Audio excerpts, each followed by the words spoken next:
I still remember the exact moment my world came crashing down. It wasn't a loud bang like in the movies. There was no dramatic background music. It was just the deafening silence after Mike's words. No one else will want you. You've lost your spark, and you're not ready for the change you keep talking about. 10 years of my life. 10 years invested in a man who managed, in a single sentence, to reduce my entire worth to dust. Funny how the betrayal itself didn't hurt as much as those words. Seeing him with his coworker was painful, of course, but the words were etched into my soul. That night, sitting on the bathroom floor with my phone still in hand and the explicit messages between him and Sarah illuminating my face, I wondered how many times I had diminished myself so he could grow. How many promotions I turned down to avoid threatening his fragile ego. How many dreams I tucked away so his could flourish first. "You've lost your spark," he said. As if my spark was something I should keep to please him. As if my light existed only to illuminate his path. The following days were a blur of tears and missed calls. Worried friends sent messages that I read and ignored. My parents called persistently, wanting to know why I had broken up with such a good guy. The irony was palpable.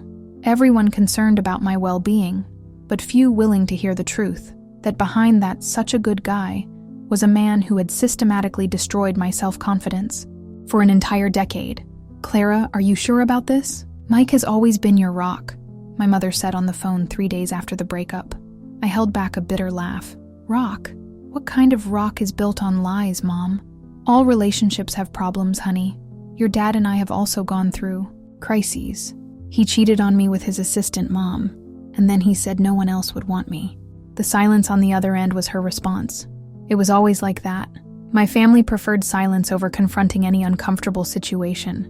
It was easier to pretend everything was fine, that I was overreacting, that maybe I did something to deserve the betrayal.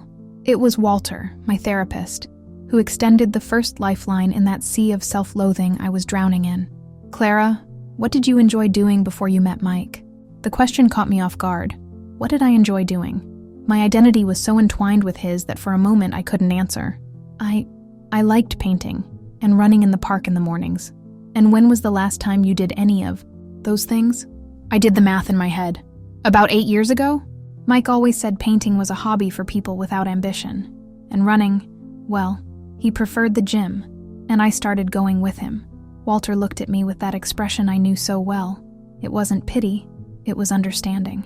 "Clara, you deserve more than to be a reflection of someone else's desires. Mike's betrayal is painful, but it might also be an opportunity for you to rediscover yourself." Rediscover. The word echoed in my mind for days. How could I rediscover myself if I didn't even remember who I was before him? The answer began to emerge slowly, like the first rays of sunlight after a stormy night. I bought canvases, brushes, and paints. I dusted off my running shoes and went to the park on a crisp autumn morning. The air filling my lungs tasted different, the taste of possibility. My first painting in years was a disaster. Colors clashing, hesitant strokes. It was a perfect portrait of my state of mind, but there was something liberating about creating, something so imperfect, something so genuinely mine. Emily, my best friend since school, was the first to notice the change. "You look different," she commented as we had coffee at a cafe near my new apartment. A small place, but mine alone, without memories of Mike in every corner. Different how? I don't know. More present, maybe? Less anxious to please. Emily had always been straight to the point, almost brutally honest. It was what I admired most about her, and what Mike despised the most. "Mike called me yesterday," I confessed, watching her expression change instantly. "And what did the illustrious gentleman want?" "He said he made a mistake, that Sarah means nothing to him, that he wants to get back together." Emily rolled her eyes with such vigor that I thought they might roll out of the cafe. "And what did you say?" "That maybe he was right about one thing. I really wasn't ready for the change he kept talking about, but now I am, and that change doesn't include him." She smiled, raising her coffee cup in a silent toast. "Welcome back, Clara. It was that same week I signed up for a volunteer program supporting women in emotionally abusive situations. The irony wasn't lost on me. I, who had so recently been submerged in a toxic relationship, was now trying to help others find their voice. But maybe that was exactly why my testimony resonated so much with those women. I knew their pain because I felt it in my bones. "How did you know it was time to leave?" one of them asked me, her eyes misty with a fear I knew all too well. When I realized I was losing myself trying to keep the relationship alive, when I understood that love shouldn't hurt this much. The words came out with a certainty that surprised me. When had I become so wise? Maybe the wisdom was always there, just waiting for me to be ready to embrace it. Months passed, and with them came a routine I built brick by brick. Yoga classes 3 times a week, morning runs in the park, painting sessions on Sundays, volunteering on Wednesdays. It was a simple life, but genuinely mine. Each choice, each decision was a small act of resistance against years of submission. Of course, not everything was rosy. Mike would occasionally reappear, either through messages or on social media where he flaunted his new happiness with Sarah. Each photo of them smiling was like a little dagger. Not because I still loved him. That feeling had died slowly, suffocated by lies and betrayals, but because it made me question, why wasn't I enough? What does she have that I don't? Toxic questions I knew. Questions that Walter patiently taught me to reframe. Why did I allow myself to stay with someone who didn't value me for so long? What can I learn from this to avoid repeating the pattern? Answers came in fragments, small epiphanies that surfaced during my solitary runs or while mixing colors on my palette. Memories of childhood, the deafening silence of my family in the face of problems, the constant need for approval I had developed. How Mike, with his charm and apparent security, seemed to be the answer to all my insecurities. One night, sitting on my small balcony, watching the city lights, I had one of the most painful realizations. Part of me always knew about Mike's infidelity. The signs were there, the hidden messages, the increasingly long work hours, the emotional distance. But I had chosen not to see, because seeing would mean confronting, and confronting would mean risking losing the only person I believed loved me despite all my flaws. The bitter irony is that he didn't love me despite my flaws. He cultivated and fed them because a garden of insecurities was easier to control. The final confrontation with Mike happened 6 months after the breakup.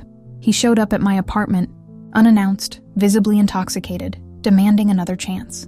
"You won't find anyone like me," he said, his whiskey breath enveloping each threatening word. "No one will understand you the way I do." I watched him for a moment. This man who once was the center of my universe. His eyes, once so magnetic to me, now seemed small and petty. His confidence, which I had mistaken for strength, now revealed itself as arrogance. "You're right, Mike. I won't find anyone like you. And thank God for that." He blinked, confused. It wasn't the response he expected. In his mental script, I was supposed to beg for his return, to thank him for the chance to regain his presence in my life. "You're not well, Clara. This isn't you." I allowed myself a small smile. "That's the point. This is me, the real me, the one you never wanted to know because it was more convenient to have a tamed version of me by your side. Is it because of those women in the support group, isn't it? They filled your head with those feminist ideas." The accusation was so absurd I almost laughed, as if my autonomy could only be the result of external influence, as if I was incapable of thinking for myself. "No, Mike, it's because of you. You showed me exactly the kind of love I don't deserve, and now I'm learning to give myself the kind of love I deserve." He stormed out, slamming the door and shouting obscenities down the hallway. The neighbor from apartment 302 poked her head out, concerned, but I just smiled and said everything was fine. And it was, finally. I still remember the feeling of freedom that washed over me after he left. It was as if an invisible weight had been lifted from my shoulders. I slept better that night than I had in years. The transformation continued, slow but steady. I enrolled in a painting class, where I met people who shared my passion for art. Among them was Michael, an art history professor with kind eyes and a contagious laugh. Our friendship grew naturally, without pressure, without expectations. He listened to me, really listened, when I talked about my paintings, my fears, my newly discovered dreams. He didn't try to fix me or mold me. He just accepted me exactly as I was. One day, while we were walking through the park after a class, he asked me what I loved most about painting. "Freedom," I replied without hesitation. "A blank canvas has no expectations. No matter how many times I make a mistake, I can always start over." He smiled, as if I had just confirmed something he had already suspected. That's how we should live, isn't it? Each day like a blank canvas, without fear of making mistakes because we can always start over. The simplicity of his analogy hit me hard. How many days had I wasted trying to be perfect for Mike, fearing to make a mistake that might drive him away? How many times had I censored myself, diminished myself to fit into the limited space he had designated for me? My parents continued to be a challenge on their own. Setting boundaries with them was like trying to build a dam with your own hands, exhausting and often futile. He asked about you at Aunt Lisa's birthday, my mother mentioned during a Sunday lunch, as if she meant no harm. Who, Mom? You know who? Mike. He looked so sad, Clara. He said he made the biggest mistake of his life. I took a deep breath, counting to 10 mentally before responding. Mom, I already asked you not to mention Mike. Our relationship is over. But, honey, everyone deserves a second chance. Your dad and I. You are you, Mom. I am me. And Mike had 1,000 second chances. Every time he came home late without explanation. Every suspicious message I pretended not to see. Every broken promise. You've always been so dramatic, she sighed, serving herself more salad. Men are just like that. Your dad wasn't perfect either when we got married. I looked at my father, silent as always, hidden behind the newspaper. That's how he dealt with conflicts, by withdrawing, letting my mother take on the role of the family's spokesperson. It's not about perfection, Mom. It's about respect. Mike didn't respect me, and if I go back to him after everything, I'll be showing that I don't respect myself either. My mother shook her head, resigned but not convinced.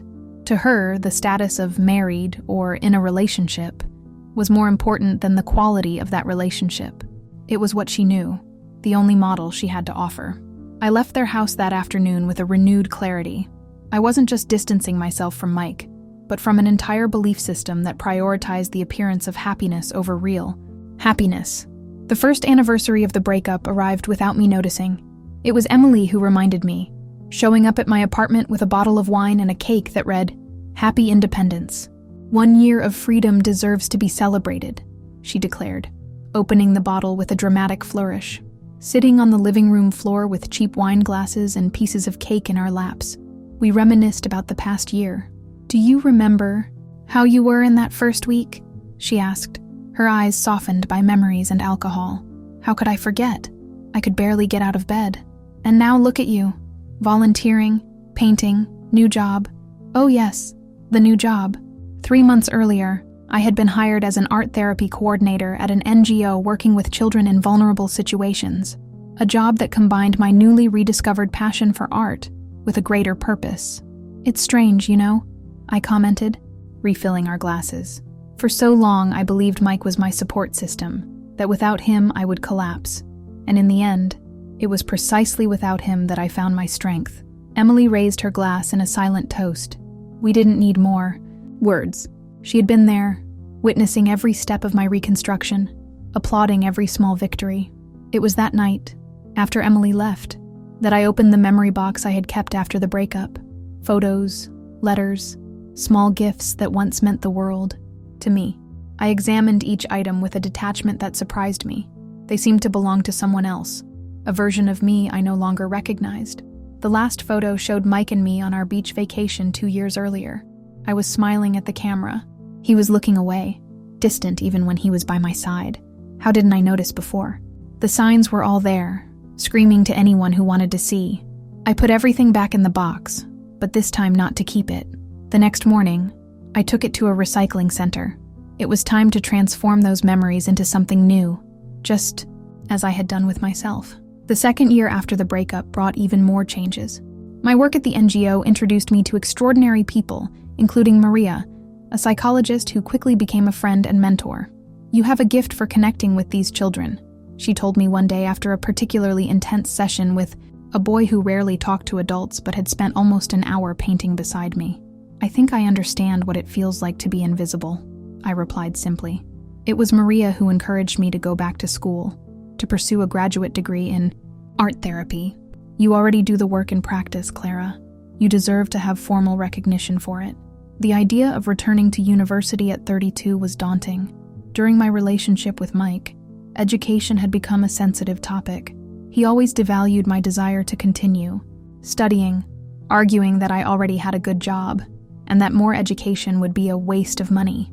What he was really afraid of course, was that I would become too independent, that I would expand my horizons beyond the small world he had created for us.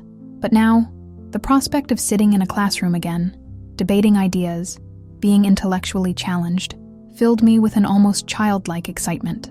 College was different from what I remembered.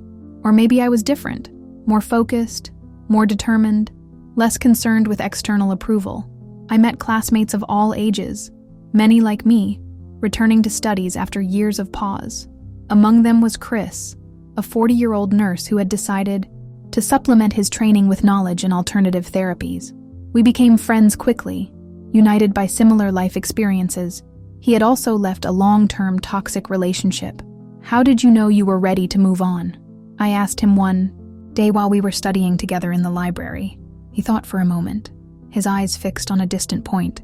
When I realized I was spending more time being grateful for the breakup than angry about it, when I understood that relationship taught me exactly what I don't want for my life, his words resonated deeply within me. I had also reached that point, almost without realizing it. The anger, the hurt, the feeling of betrayal, all of it still existed, but as distant echoes, no longer like the devastating storm it once was. Mike still occasionally crossed my path, usually through mutual friends. I heard he and Sarah had broken up a few months after their relationship began, and that he was now with someone else. The news didn't affect me like it would have before. It was just information, like knowing it was going to rain tomorrow. Something to note, but not to worry about. On one such occasion, I met him at a mutual friend's birthday party. He seemed genuinely surprised to see me, as if he didn't expect me to continue living, breathing, existing without his presence. "Clara," he said, approaching hesitantly, "you look different." I smiled, not out of courtesy, but because there was something genuinely funny about his observation. "Different how?" "I don't know. More confident, maybe?" "It's not confidence, Mike. It's peace." I took a sip of my drink, watching him over the rim of the glass. Peace from finally understanding that there's nothing wrong with me. There never was. He seemed uncomfortable, out of place, as if he had rehearsed a script for this encounter, and I had refused to follow his cues. "I'm sorry, for everything.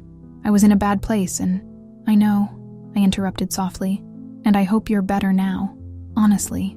And the most surprising thing was that I genuinely wished that. Not for him, but for whoever was in his life now. No one deserved to go through what I did, not even the woman who was with the man who once hurt me so deeply. I bid farewell with a nod and walked away, not looking back. There was nothing left to say, no emotional ties to resolve. The chapter was finally closed. That night, lying in my bed, I reflected on how much I had changed in such a short time, not just externally, with a new apartment, new job, new friends, but internally. The woman who once defined herself by a man's approving gaze now found validation in her own achievements. The girl who grew up fearing to disappoint her parents now charted her own path, even when it diverged from their expectations. The phone rang, interrupting my thoughts. It was Chris, asking if I'd like to go to an art exhibition over the weekend. Our friendship had slowly evolved into something more, something we hadn't named yet, but nurtured carefully, like a delicate plant just beginning to sprout. "I'd love to," I replied, feeling that familiar warmth spread through my chest. It wasn't the overwhelming passion I felt for Mike, the kind that consumed and diminished me. It was something calmer, more solid, a feeling that made me want to be more myself, not less. After hanging up, I returned to my reflections. I thought about all the women I met in the support group, each carrying their own story of pain and overcoming. I thought about the children at the NGO, who despite all odds still managed to create art of moving beauty. I thought about Emily, Maria, Chris, people who entered my life when I least expected and brought with them valuable lessons. And I thought, of course, about Mike, his cruel words that once threatened to define me. "No one else will want you. You've lost your spark." I smiled at the dark ceiling of my bedroom. He was right about one thing. I had indeed lost my spark. But what he never understood was that that spark wasn't mine. It was a reflection of what he wanted to see in me, an artificial and weak light. The true spark, the one that comes from within, born from self-acceptance and self-love, I was only beginning to discover. And it was much more intense, much more real than anything Mike had ever seen in me. I closed my eyes, allowing myself to feel gratitude, not for Mike or for the suffering he caused, but for what I learned through that suffering. Gratitude for the strength I discovered within myself, for the resilience I didn't know I possessed. The next morning, I woke up with the sun streaming through the window and a calm certainty in my heart. I was ready to love again, if that was to be, ready to be alone, if that was better, ready for all the changes life still had in store for me. I put on my sneakers and went out for my morning run. The air was fresh, the park still empty except for a few other solitary runners.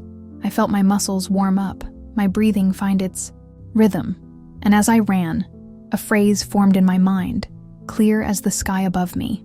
Change is the only constant, and I am ready to evolve.